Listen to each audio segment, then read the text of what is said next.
പൈതൃക കൊച്ചിയുടെ ഹൃദയഭാഗത്ത് സ്ഥിതി ചെയ്യുന്ന ഉന്നത വിദ്യാഭ്യാസ രംഗത്ത് മികവ് തെളിയിച്ച MES കോളേജ് കൊച്ചി AICTE അംഗീകാരവും MG യൂണിവേഴ്സിറ്റി അഫിലിയേഷനും ഉള്ള ഓണേഴ്സ് പ്രോഗ്രാമുകളായ BCom finance and taxation, BCom logistics management, BCom marketing, BBA, BCA, BA English and literature with journalism തുടങ്ങി വിവിധ കോഴ്സുകളിലേക്ക് 2024-25 അധ്യയന വർഷത്തേക്കുള്ള പ്രവേശനം ഇപ്പോൾ ആരംഭിച്ചിരിക്കുന്നു. പ്രൊഫഷണൽ ടീച്ചേഴ്സ് ഒരുക്കുന്ന വിജ്ഞാനപ്രദമായ ക്ലാസുകൾ ഞങ്ങൾ ലഭ്യമാക്കുന്നു.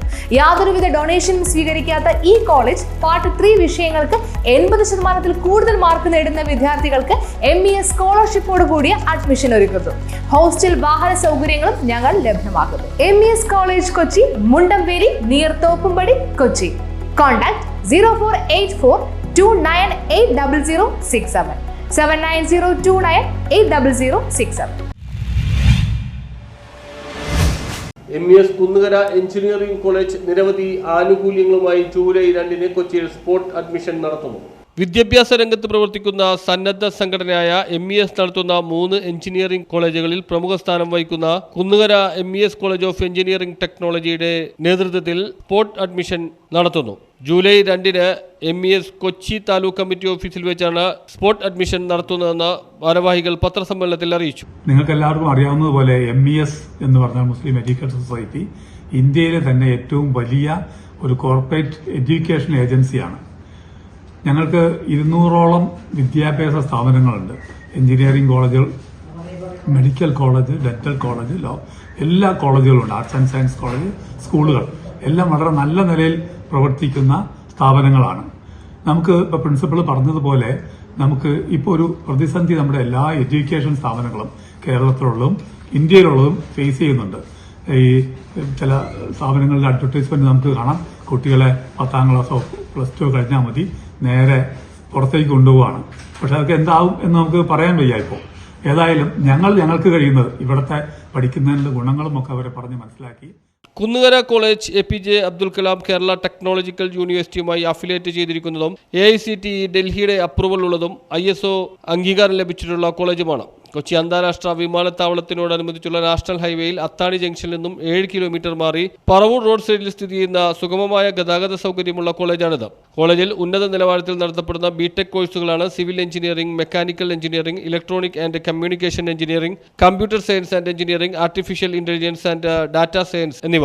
ഒരു പതിറ്റാണ്ടിലേറെയായി മികച്ച അക്കാദമിക് നിലവാരവും സ്തുത്യാർഹമായ പ്രവർത്തന മികവിന്റെയും പിൻബലത്താൽ കഴിഞ്ഞ വർഷങ്ങളിൽ സംസ്ഥാന തലത്തിൽ തന്നെ ഏറ്റവും നല്ല NSS യൂണിറ്റുള്ള അവാർഡും അതിലുപരി കേരള സാങ്കേതിക സർവകലാശാല നടത്തിയ ടെക് ഫെസ്റ്റിൽ പല വിഭാഗങ്ങളിൽ നിന്നും 1ാം സ്ഥാനം ഉൾപ്പെടെയുള്ള മികച്ച പുരസ്കാരങ്ങൾ കരസ്ഥമാക്കുവാൻ കോളേജിന് കഴിഞ്ഞിട്ടുണ്ടെന്നും ഭാരവാഹികൾ പറഞ്ഞു.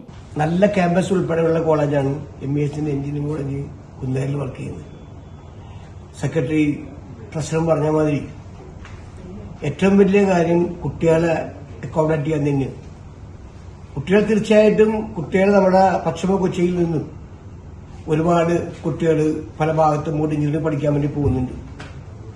നല്ല ഓഫ് റോഡ് കൂടിയിട്ട് അവർ നിങ്ങൾക്ക് പഠിപ്പിക്കാൻ പറ്റും. എഞ്ചിനീയറിംഗ് കോളേജിന്റെ ശരിയായ രീതിയിൽ മുന്നോട്ട് പോകുന്നത് അവിടെ പഠിപ്പിക്കുന്ന ടീച്ചേഴ്സ്, അവിടെ പഠിപ്പിക്കുന്ന പ്രിൻസിപ്പാൾ, അതിന്റെ മാനേജ്മെന്റ് ഒക്കെ വളരെ നല്ല രീതിയിൽ കുട്ടികളോട് ബന്ധപ്പെടുകയും അവർക്ക് വേണ്ടി എല്ലാ സൗകര്യങ്ങളും ചെയ്തു കൊടുക്കാനുള്ള സംവിധാനങ്ങൾ ഈ പ്രാവശ്യം നൽകിയിട്ടുണ്ട്. അതിനൊരു ഭാഗമാണ് സെക്രട്ടറി പറഞ്ഞത്. കോളേജ് ബസ് എല്ലാ സ്ഥലത്തും ബസ്സിന്റെ ഫീസ് വാങ്ങുന്നുണ്ട്.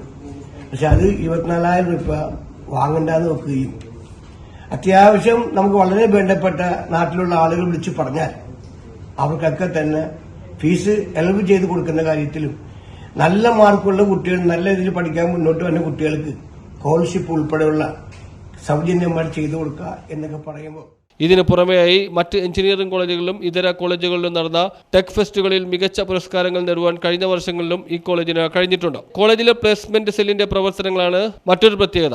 ഈ വർഷം നിലവിൽ ജോലി ആഗ്രഹിക്കുന്ന എല്ലാ വിദ്യാർത്ഥികൾക്കും 35 പ്രശസ്ത കമ്പനികളിലായി പ്ലേസ്മെന്റ് നൽകുക വഴി ക്യാമ്പസിൽ പഠിക്കുന്ന 90% അവസാന വർഷ വിദ്യാർത്ഥികൾക്കും ജോലി നൽകുവാനായി സാധിച്ചിട്ടുണ്ട്. വരും വർഷങ്ങളിലും ഇത്തരത്തിലുള്ള പ്രവർത്തനങ്ങൾ തുടരും. ഈ വർഷം അഡ്മിഷൻ എടുക്കുന്ന എല്ലാ വിദ്യാർത്ഥികൾക്കും കോളേജ് ബസ് സൗകര്യം സൗജന്യമായിരിക്കുന്നതാണെന്നും ഭാരവാഹികൾ പറഞ്ഞു. സംസ്കാരം എങ്ങനെയാണെന്ന് വെച്ച് കഴിഞ്ഞാൽ ഒരു സ്ഥാപനത്തിന് ഫണ്ട് കുറവാണെങ്കിൽ സ്വാഭാവികമായിട്ടും വേറെ ഏതെങ്കിലും സ്ഥാപനത്തിനുണ്ടെങ്കിൽ ഷെയർ ചെയ്യാണ് ചെയ്യുന്നത്. ഇതെടുത്ത് വേറെ വഴിക്കല്ല പോകുന്നത്. ഈ എഡ്യൂക്കേഷൻ പർപ്പസ് തന്നെ ഈ കേരളത്തിലുള്ള പാവക്കുട്ടികൾക്ക് വേണ്ടി ഈ ഇൻസ്റ്റിറ്റ്യൂഷൻസ് തമ്മിൽ ഫണ്ട് ട്രാൻസ്ഫർ ചെയ്താണ് പോകുന്നത്. അപ്പോൾ എല്ലാ കോളേജുകളും നല്ല ക്വാളിറ്റിയിലും മെയിൻറ്റെയിൻ ചെയ്യും. കോളേജ് മാത്രമല്ല, സ്കൂളുകളും. ഇപ്പോൾ അത് മാത്രമല്ല, ഈ കോളേജുകളുടെ മുകളിലൊരു ബോഡി ഉണ്ട്. ഇതിന്റെ ക്വാളിറ്റി പെർഫോമൻസ് അനലൈസ് ചെയ്യാനും, അതായത് ഫിനാൻഷ്യൽ പെർഫോമൻസും മാനേജ്മെന്റ് പെർഫോമൻസും അക്കാഡമിക് പെർഫോമൻസ് അനലൈസ് ചെയ്യാനായിട്ട് സെപ്പറേറ്റ് ബോഡി ഉണ്ട്. എല്ലാ മാസവും കൂടിയിട്ട് ഇവാലുവേറ്റ് ചെയ്ത് റിവ്യൂ ചെയ്ത് വേണ്ട രീതിയിലുള്ള അപ്ഡേഷനൊക്കെ നടത്തിയിട്ടാണ് മുന്നോട്ട് പോകുന്നത്. അപ്പൊ അതിന്റെ അഡ്വാൻറ്റേജ് നമ്മുടെ സ്റ്റുഡൻസിന് തന്നെയാണ്. മറ്റുള്ള ഏതെങ്കിലും കോളേജായിട്ട് ഇൻഡിപെൻഡന്റ് കോളേജായിട്ട് കമ്പയർ ചെയ്യുമ്പോൾ ആ ഒരു ബാക്കപ്പ് അല്ല ഇതിനകത്തുള്ളത്. ഒരു സെൻട്രലി വലിയ സ്ട്രോങ് ആയിട്ടുള്ള ബാക്കപ്പാണ് ഈ സ്റ്റുഡൻസിന് കിട്ടുന്ന ഫെസിലിറ്റീസ്. അത് മാത്രമല്ല, സ്റ്റുഡൻസിന്റെ ആവശ്യമനുസരിച്ചുള്ള കാര്യങ്ങൾ നമുക്ക് മാനേജ്മെന്റ് ചെയ്തു കൊടുക്കാൻ പറ്റും. കോളേജാണ്. അപ്പൊ നമ്മുടെ ഇപ്പോഴത്തെ ഒരു സിനാരിയോ അനുസരിച്ച് കേരളത്തിൽ നിന്ന് കുട്ടികൾ കേരളത്തിൽ പഠിക്കാൻ വിമുഖത കാണിക്കുകയും പുറത്തേക്ക് വേറെ രാജ്യങ്ങളിലേക്കും കേരളത്തിന് പുറമെയുള്ള സ്റ്റേറ്റുകളിലേക്കൊക്കെയാണ് പഠിക്കാൻ പോകുന്നത്. അപ്പൊ അത് നമുക്ക് തടയാൻ ഓരോ സ്ഥാപനങ്ങളും ഓരോ മാനേജ്മെന്റും ചെറിയ ചെറിയ അവർക്ക് പറ്റുന്ന കാര്യങ്ങൾ ചെയ്യുക എന്നുള്ളതാണ്. അപ്പൊ ഞങ്ങളുടെ ഭാഗത്തു നിന്ന് ഞങ്ങൾ കുട്ടികൾക്ക് കുറെ സൗകര്യങ്ങൾ ഒരുക്കി കുട്ടികളെ ഇവിടെ പിടിച്ചു നിർത്താനുള്ള ഒരുക്കങ്ങൾ നടത്തിയിട്ടുണ്ട്. അപ്പൊ അതിനെപ്പറ്റി എക്സ്പ്ലെയിൻ ചെയ്യാനാണ് നമ്മളിവിടെ മീറ്റിംഗ് കൂടിയിരിക്കുന്നത്. ഈ മീറ്റിംഗിലേക്ക് ദൂരെ നിന്നും വരുന്ന സാമ്പത്തികമായി ബുദ്ധിമുട്ട് അനുഭവിക്കുന്ന അർഹതപ്പെട്ട പെൺകുട്ടികൾക്ക് താമസവും ഭക്ഷണവും MES ഹോസ്റ്റലിൽ സൗജന്യമായി നൽകുന്നുണ്ട്. ഇതുവഴി സാമ്പത്തികമായി പിന്നോക്കം നിൽക്കുന്ന എന്നാൽ പഠനത്തിൽ മികവ് പുലർത്തുന്ന പെൺകുട്ടികളുടെ പഠനത്തിന് ഗുണകരമാവും. +2 തലത്തിൽ 95% മുകളിൽ മാർക്കോ കീം എക്സാമിൽ 10,000-നകത്ത് റാങ്കുള്ള നിശ്ചിത എണ്ണം വിദ്യാർത്ഥികൾക്ക് കോളേജിന്റെ സ്കോളർഷിപ്പ് വഴി ട്യൂഷൻ ഫീസ് ഈടാക്കാതെ പഠിപ്പിക്കുന്നതാണ്. ഇതുവഴി വിദ്യാർത്ഥികൾക്ക് ഏകദേശം 5 ലക്ഷം രൂപയോളം ലാഭിക്കുവാൻ സാധിക്കും. +2 മാർക്കിന്റെ അടിസ്ഥാനത്തിൽ സ്കോളർഷിപ്പ് വഴി ട്യൂഷൻ ഫീസിൽ ഇളവും നൽകുന്നുണ്ട്. കോളേജിൽ അഡ്മിഷൻ നേടുന്ന പെൺ വിദ്യാർത്ഥികൾക്കായി ആവശ്യമായ സെക്യൂരിറ്റിയോടുകൂടിയുള്ള ഹോസ്റ്റൽ സൗകര്യം ലഭ്യമാണ്. സംസ്ഥാനത്തെ മികച്ച എഞ്ചിനീയറിംഗ് കോളേജ് ഉൾപ്പെടുന്ന കോളേജിൽ അഡ്മിഷൻ നേടുകയാണെങ്കിൽ മികച്ച അക്കാദമിക് നിലവാരത്തോടെ പഠനം പൂർത്തിയാക്കുവാനും അതോടൊപ്പം മികച്ച സ്ഥാപനങ്ങളിൽ ജോലി നേടുവാനും കഴിയുമെന്നും ഭാരവാഹികൾ പറഞ്ഞു. ഒന്ന് അതിനകത്തുണ്ട്, ഞങ്ങൾ തന്ന നോട്ടിലുണ്ട്. Civil engineering, mechanical engineering, electronics and communication, computer science, artificial intelligence and data science, ഇങ്ങനെ 5 ബ്രാഞ്ചുകൾ. ഈ 5 ബ്രാഞ്ചിനും നല്ല ജോലി സാധ്യതയുണ്ട്. ഞങ്ങൾക്ക് ഇക്കൊല്ലം ഞങ്ങളുടെ കോളേജിൽ 36 കമ്പനികൾ ഇന്റർവ്യൂവിന് വന്നു. ഞങ്ങൾക്ക് അവർക്ക് ആവശ്യമുള്ള ആൾക്കാരെ കൊടുക്കാൻ ഇല്ല എന്നുള്ളതാണ് സത്യം. നിപ്പോൺ ടൊയോട്ട തന്നെ 100 ആൾക്കാരെ എടുക്കണമെന്ന്, മെക്കാനിക്കൽ എഞ്ചിനീയേഴ്സിനെ എടുക്കണമെന്ന് വന്നിട്ട് ഞങ്ങൾക്ക് അത്രയും ആൾക്കാരെ കൊടുക്കാനില്ല. വേറെ കോളേജുകളിൽ നിന്നൊക്കെ പിടിച്ചു കൊടുത്തിട്ടും 50% ആയിട്ടുള്ളൂ എന്ന് ഞാൻ മനസ്സിലാക്കുന്നത്. അപ്പൊ അതുപോലെ ഇഷ്ടംപോലെ നല്ല കമ്പനികൾ ഞങ്ങളുടെ ക്യാമ്പസിലേക്ക് വരുന്നുണ്ട്. അതിനൊരു കാര്യം MES എന്നുള്ള ഒരു ബ്രാൻഡ് നെയിം. പത്രസമ്മേളനത്തിൽ secretary K. Abubakar, MA Abdul Shareef, principal doctor Peetha, professor Pramesh T, KM Hassan, K. Saleem തുടങ്ങിയവരും പങ്കെടുത്തു. News bureau, Thoppumpady.